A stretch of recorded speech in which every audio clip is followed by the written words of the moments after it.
Tally എന്ന software പഠിച്ചു തുടങ്ങുന്നതിന് മുൻപ് തന്നെ ചില ബേസിക് ടേംസ് ഓഫ് അക്കൗണ്ടിങ് ഏതൊക്കെയാണെന്ന് നമ്മൾ ആദ്യം മനസ്സിലാക്കണം. അതിൽ ആദ്യത്തെയാണ് ഗുഡ്സ്.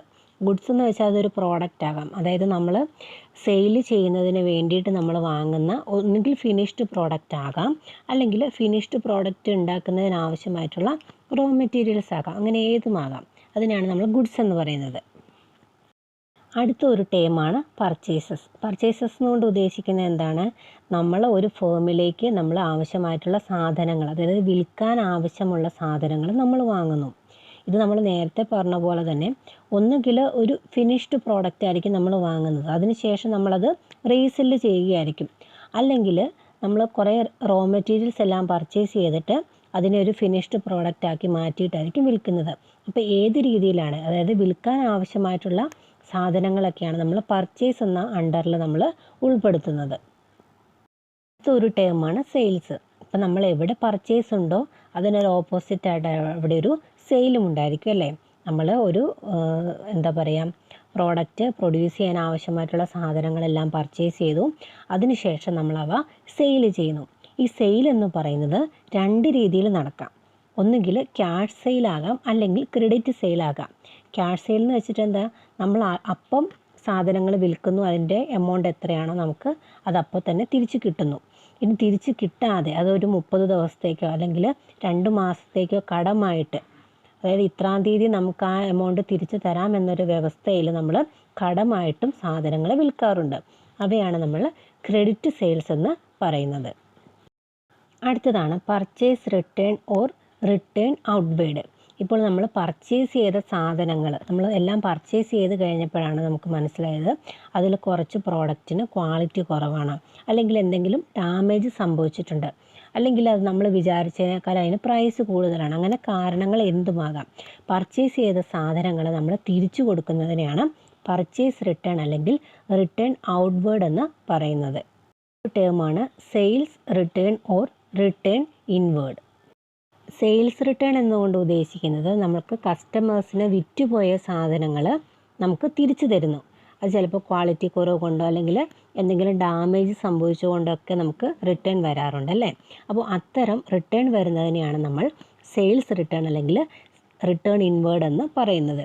ഇപ്പോൾ നമ്മൾ ടോട്ടൽ വിറ്റ സെയിലിൽ നിന്നും നമുക്ക് റിട്ടേൺ വന്ന ആ ഒരു സെയിൽ കുറയ്ക്കുമ്പോഴായിരിക്കും നമുക്ക് നെറ്റ് സെയിൽ എത്ര നടന്നു എന്ന് അറിയുവാൻ സാധിക്കുന്നത്. അടുത്ത ഒരു ടേമാണ് സ്റ്റോക്ക്. സ്റ്റോക്ക് എന്ന് വെച്ചിട്ടുണ്ടെങ്കിൽ എന്താണ്, നമ്മൾ വിൽക്കാൻ വേണ്ടി നമ്മൾ സൂക്ഷിച്ചു വെച്ചിരിക്കുന്ന ആ ഒരു സാധനങ്ങളെയാണ് നമ്മൾ സ്റ്റോക്ക് എന്ന് പറയുന്നത്. സ്റ്റോക്ക് രണ്ട് രീതിയിൽ സ്റ്റോക്കുണ്ട്. ഓപ്പണിംഗ് സ്റ്റോക്കും ഉണ്ട്, ക്ലോസിംഗ് സ്റ്റോക്കും ഉണ്ട്. ഒരു ബിസിനസ് അല്ലെങ്കിൽ ഒരു പുതിയൊരു മാസം തുടങ്ങുന്ന സമയത്ത് നമ്മുടെ കയ്യിൽ എത്ര സ്റ്റോക്കുണ്ട്, ആ സ്റ്റോക്കിലേക്ക് പുതിയ പുതിയ ഐറ്റംസ് ഒക്കെ വരാം, അതെല്ലാം കൂടെ ചേർത്തിയതായിരിക്കും സ്റ്റോക്ക്. ദെൻ സെയിൽ നടന്നതിന് ശേഷം എത്ര ബാക്കിയുണ്ടാകും, അതിനെയാണ് ക്ലോസിംഗ് സ്റ്റോക്ക് എന്ന് പറയുന്നത്. അപ്പോൾ നമ്മൾ ഈ പഠിച്ചതെല്ലാം എന്താണ്, അക്കൗണ്ടിങ്ങിൻ്റെ ബേസിക് ടേംസ് ആണ്. അപ്പോൾ നമ്മൾ ടാലിയിൽ ഓരോ കാര്യങ്ങളും എൻട്രി ചെയ്യുന്ന സമയത്ത് അത് ഏത് ടൈപ്പ് ട്രാൻസാക്ഷൻ ആണെന്ന് നമ്മൾ ആദ്യം മനസ്സിലാക്കിയിരിക്കണം. അപ്പോൾ അതിന് വേണ്ടിയിട്ട് ഈ ബേസിക് ടേംസ് ഏതൊക്കെയാണെന്ന് നിങ്ങൾ അറിഞ്ഞിരിക്കാം. ഇനി നമ്മൾ പഠിക്കാൻ പോകുന്നത് അക്കൗണ്ടിങ്ങിൻ്റെ നേച്ചറാണ്. അതിനുശേഷം ഗോൾഡൻ റൂൾസ് ഓഫ് അക്കൗണ്ടിങ് കൂടി പഠിച്ചു കഴിയുമ്പോഴത്തേക്കും നിങ്ങൾക്ക് ഏകദേശം ജേണൽ എൻട്രി ഒക്കെ എങ്ങനെ എഴുതാം, നമുക്ക് ടാലിയിൽ എങ്ങനെ എൻട്രി ചെയ്ത് തുടങ്ങാമെന്നൊക്കെ മനസ്സിലാകും. അതിനുശേഷമായിരിക്കും നമ്മൾ സോഫ്റ്റ്വെയർ എങ്ങനെ യൂസ് ചെയ്യാമെന്ന് പഠിക്കുന്നത്. നേച്ചർ ഓഫ് അക്കൗണ്ടിങ്ങിൽ നമ്മൾ ആദ്യം പഠിക്കുന്ന അസറ്റ്. അസറ്റിൽ ഇവിടെ താഴെ കുറച്ച് എക്സാമ്പിളൊക്കെ കൊടുത്തിട്ടുണ്ട്. Cash in hand, bank account, investment, sundry debtors, bills payable, closing stock, plant and machinery, land and building, furniture, prepaid expense. ഇതെല്ലാം അസറ്റിൻ്റെ അണ്ടറിൽ വരുന്നവയാണ്. അപ്പോൾ ക്യാഷ് ഇൻ ഹാൻഡ് എന്താണെന്ന് നിങ്ങൾക്കറിയാം, ബാങ്ക് അറിയാം, ഇൻവെസ്റ്റ്മെൻറ്റ് അറിയാം. സൺട്രി ഡെപ്റ്റേഴ്സ് എന്ന് വെച്ചിട്ടുണ്ടെങ്കിൽ എന്താണ്, നമുക്ക് എമൗണ്ട് തരാനുള്ളതാണ് അല്ലേ, അത് നമ്മളെ സംബന്ധിച്ചിടത്തോളം അസറ്റാണ് അല്ലേ. പിന്നെ എന്താ, bills payable, closing stock, plant and machinery, അതുപോലെ തന്നെ ലാൻഡ് അല്ലെങ്കിൽ ബിൽഡിങ്, ഫർണിച്ചർ, പ്രീപെയ്ഡ് എക്സ്പെൻസ്, ഇവയെല്ലാം നമ്മളെ സംബന്ധിച്ചിടത്തോളം ഒരു അസറ്റാണെന്ന് നിങ്ങൾ അറിഞ്ഞിരിക്കണം. അടുത്ത നേച്ചറാണ് ലയബിലിറ്റി. ലയബിലിറ്റി എന്ന് പറഞ്ഞാൽ ഇതിൻ്റെ അണ്ടറിൽ വരുന്നത് ക്യാപിറ്റൽ. ക്യാപിറ്റൽ എന്ന് വെച്ചിട്ടുണ്ടെങ്കിൽ എന്താ, ഒരു ബിസിനസ്സിൻ്റെ ഓണർ ബിസിനസ്സിലേക്ക് കൊണ്ടുവരുന്നത് എന്താണോ അതാണ് ക്യാപിറ്റൽ അല്ലേ. അതെന്തുകൊണ്ടാണ് ലയബിലിറ്റി ആയത്? ബിസിനസ്സിൻ്റെ ഓണർ ബിസിനസ്സിലേക്ക് കൊണ്ടുവന്നു. അത് ക്യാഷായിട്ടാകാം, അല്ലെങ്കിൽ ബാങ്ക് ഡെപ്പോസിറ്റ് ആകാം, എന്തുമാകാം. അപ്പോൾ അത് ആ ഒരു ബിസിനസ്സിനെ സംബന്ധിച്ചിടത്തോളം അത് കൊടുത്തു തീർക്കേണ്ട ഒരു ബാധ്യതയായിട്ടാണ് കാണുന്നത്. അതുകൊണ്ടാണ് ക്യാപിറ്റൽ എന്ന് പറയുന്നത് ലയബിലിറ്റിയുടെ അണ്ടറിൽ വന്നത്. അതുപോലെ തന്നെ ബാങ്ക് ലോൺ, അതും നമ്മളെ സംബന്ധിച്ചിടത്തോളം ലയബിലിറ്റിയാണ് അല്ലേ. പിന്നെന്താ, സൺട്രി ക്രെഡിറ്റേഴ്സ്, നമ്മൾ സാധനങ്ങളെല്ലാം പർച്ചേസ് ചെയ്തു, കടമായിട്ടാണ് സാധനങ്ങൾ പർച്ചേസ് ചെയ്തത്. അപ്പം നമ്മളെ സംബന്ധിച്ചിടത്തോളം എന്താണ്, നമ്മൾ അവർക്ക് എമൗണ്ട് കൊടുക്കാനുണ്ട്. നമ്മുടെ സൺട്രി ക്രെഡിറ്റേഴ്സാണ് സപ്ലൈസ് അല്ലെങ്കിൽ വെൻഡേഴ്സ്. അതുപോലെ തന്നെ ബിൽസ് പേയബിൾ, ഔട്ട്സ്റ്റാൻഡിങ് എക്സ്പെൻസിൽ ഒരു ഉദാഹരണം എന്ന് വെച്ചിട്ടുണ്ടെങ്കിൽ എന്താ, ഇപ്പോൾ ഈ മാസത്തെ സാലറി നമ്മൾ അടുത്ത മാസമാണ് കൊടുക്കുന്നതെന്ന് വിചാരിക്കാം. ജനുവരിയിലത്തെ സാലറി ഫെബ്രുവരി മാസമാണ് കൊടുക്കുന്നത്. അപ്പോൾ ജനുവരിയിൽ നമ്മൾ അക്കൗണ്ട് പ്രിപ്പയർ ചെയ്യുന്ന സമയത്ത് ഈ മാസത്തെ സാലറി കൊടുക്കാനുള്ളതായിട്ട് നമ്മൾ കാണിക്കുന്നു. ഔട്ട്സ്റ്റാൻഡിങ് എക്സ്പെൻസസ് ആണല്ലേ, കൊടുക്കാനുള്ളതാണ്, നമ്മളത് ഇതുവരെ കൊടുത്തിട്ടില്ല. അതും നമ്മളെ സംബന്ധിച്ചിടത്തോളം ഒരു ലയബിലിറ്റിയാണ്. അടുത്ത നേച്ചറാണ് എക്സ്പെൻസ്. എന്തൊക്കെയാകാം എക്സ്പെൻസ്? പർച്ചേസ് ഉണ്ട്, salary, wages, carriage expenses, rent, bad ഡെബ്റ്റ്, insurance, factory expenses, postage and telegram, periodical subscriptions, audit fee, interest, discount allowed. ഇതെല്ലാം എക്സ്പെൻസുകളാണ്. ഇതിൽ ഡയറക്റ്റ് എക്സ്പെൻസസും ഉണ്ടാകാം, ഇൻഡയറക്റ്റ് എക്സ്പെൻസും ഉണ്ടാകാം. അതൊക്കെ ഏതാണെന്ന് നമ്മൾ അടുത്ത ക്ലാസ്സുകളിൽ വളരെ ഡീറ്റെയിൽ ആയിട്ട് പഠിക്കും. അപ്പോൾ എക്സ്പെൻസസ് എന്താണെന്നോ അതിൻ്റെ അണ്ടറിൽ വരുന്ന കാര്യങ്ങളും ജസ്റ്റ് ഒന്ന് നിങ്ങൾ മനസ്സിലാക്കിയിരിക്കുക. അതുപോലെ തന്നെ ഇൻകം എന്ന് നമ്മുടെ മെയിനായിട്ട് നമുക്ക് ഇൻകം വരുന്നത് ഏത് വഴിയാണ്? സെയിൽ വഴിയാണ് അല്ലേ. അല്ലാതെ കമ്മീഷൻ റിസീവ്ഡ് ആയിട്ട് നമുക്ക് ഇൻകം വരാം. അതുപോലെ തന്നെ റെൻറ്റ് റിസീവ്ഡ്, ബാഡ് ഡെബ്റ്റ് റിസീവ്ഡ്, ഇൻകം ഫ്രം ഇൻവെസ്റ്റ്മെൻറ്റ്, ഇതെല്ലാം നമ്മളെ സംബന്ധിച്ചിടത്തോളം ഇൻകമാണ്. അപ്പോൾ ഇത്രയുമാണ് പ്രധാനപ്പെട്ട നേച്ചർ ഓഫ് അക്കൗണ്ട്സ്. ഇനി നമുക്ക് ഗോൾഡൻ റൂൾ ഓഫ് അക്കൗണ്ടിങ് ഏതൊക്കെയാണെന്ന് നോക്കാം.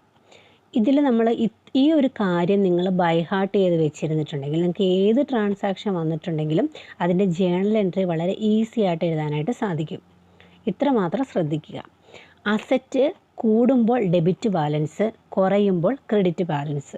അപ്പോൾ അസറ്റ് ഏതൊക്കെയാണെന്ന് നമ്മൾ നേരത്തെ എക്സാമ്പിളിലൂടെ മനസ്സിലാക്കി. അതുപോലെ തന്നെ ലയബിലിറ്റി കുറയുമ്പോൾ ഡെബിറ്റ് ബാലൻസ്, കൂടുമ്പോൾ ക്രെഡിറ്റ് ബാലൻസ്.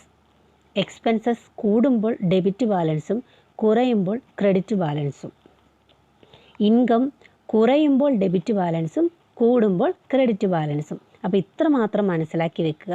ഈ ഒരു ഗോൾഡൻ റൂൾ ഉപയോഗിച്ചിട്ട് നമുക്ക് എല്ലാ ജേണൽ എൻട്രിയും എങ്ങനെയാണ് എഴുതേണ്ടതെന്ന് നമുക്ക് മനസ്സിലാക്കാം. ഇനി നമുക്ക് ടാലി എന്ന സോഫ്റ്റ്വെയറിലേക്ക് പോകാം. ആദ്യമായിട്ട് എങ്ങനെ നമുക്കൊരു കമ്പനി ക്രിയേറ്റ് ചെയ്യാമെന്ന് നോക്കാം. ടാലിൻ്റെ ട്രയൽ വേർഷനാണ് നിങ്ങളുടെ കയ്യിലുള്ളതെങ്കിൽ ടാലി ഓപ്പൺ ചെയ്തതിന് ശേഷം ഇവിടെ വർക്ക് ഇൻ എഡ്യൂക്കേഷണൽ മോഡ് എന്ന് പറഞ്ഞിട്ട് മൂന്നാമത്തെ ഓപ്ഷൻ ഉണ്ട്, വർക്ക് ഇൻ എഡ്യൂക്കേഷണൽ മോഡ്. അത് സെലക്ട് ചെയ്യുക. അപ്പോൾ ഇങ്ങനെ ഒരു വിൻഡോ ആയിരിക്കും നമുക്ക് ആദ്യം കാണാൻ സാധിക്കുക. ഇതിൽ കമ്പനി ഇൻഫോയിൽ select company, log as remote user, create company, backup, restore, quit, ഇങ്ങനെ കുറേ ഓപ്ഷൻസ് കൊടുത്തിട്ടുണ്ട്. ഇപ്പോൾ നമ്മൾ ഓൾറെഡി ക്രിയേറ്റ് ചെയ്ത കമ്പനി ആണെങ്കിൽ സെലക്ട് കമ്പനി എന്നൊരു ഓപ്ഷൻ ക്ലിക്ക് ചെയ്തിട്ടുണ്ടെങ്കിൽ അതിൽ ഒരു ലിസ്റ്റ് വരുന്നതായിരിക്കും നമ്മൾ ഓൾറെഡി ക്രിയേറ്റ് ചെയ്ത കമ്പനീൻ്റെ. ഇപ്പോൾ നമ്മളിവിടെ ക്രിയേറ്റ് ചെയ്യാൻ പോകുന്നത് പുതിയൊരു കമ്പനിയാണ്. അതുകൊണ്ട് മൂന്നാമത്തെ ഓപ്ഷനായിട്ടുള്ള ക്രിയേറ്റ് കമ്പനി എന്നൊരു ഓപ്ഷൻ ക്ലിക്ക് ചെയ്യുക. അപ്പോൾ പുതിയ കമ്പനി ഓപ്പൺ ചെയ്യാനായിട്ടുള്ള ഒരു പേജ് വന്നിട്ടുണ്ട്. അതിൽ ഇവിടെ കുറേ ഡീറ്റെയിൽസൊക്കെ നമ്മൾ എൻട്രി ചെയ്ത് കൊടുക്കണം. Name, address, country, state, pincode, phone number, fax number, email, website, അങ്ങനെ കുറേ ഡീറ്റെയിൽസ് എല്ലാം നമ്മളിതിനകത്ത് എൻട്രി ചെയ്ത് കൊടുക്കണം. അങ്ങനെയാണ് നമ്മളൊരു കമ്പനി ക്രിയേറ്റ് ചെയ്യാൻ പോകുന്നത്. ഇവിടെ നമ്മൾ ഡീറ്റെയിൽസൊക്കെ എൻട്രി ചെയ്ത് കൊടുക്കുകയാണ്. കമ്പനി നെയിം കൊടുത്തു, Arun private limited. Address, mailing name കൊടുത്തു, അരുൺ പ്രൈവറ്റ് ലിമിറ്റഡ് മുരിക്കാശ്ശേരി എന്ന് കൊടുത്തു. ഇവിടെ ഉദ്ദേശിക്കുന്നത് അരുൺ പ്രൈവറ്റ് ലിമിറ്റഡ് ഏത് ബ്രാഞ്ചിൻ്റെ അണ്ടറിലുള്ളതാണെന്ന്. അപ്പോൾ നമ്മൾ മുരിക്കാശ്ശേരി കൊടുത്തു, അഡ്രസ്സ് കൊടുത്തു, കൺട്രി ഇന്ത്യ സെലക്ട് ചെയ്തു, ദെൻ സ്റ്റേറ്റ് കേരള കൊടുത്തു. അതിനുശേഷം പിൻകോഡ് എത്രയാണെന്ന് വെച്ച് നമ്മളത് എൻട്രി ചെയ്ത് കൊടുക്കുക.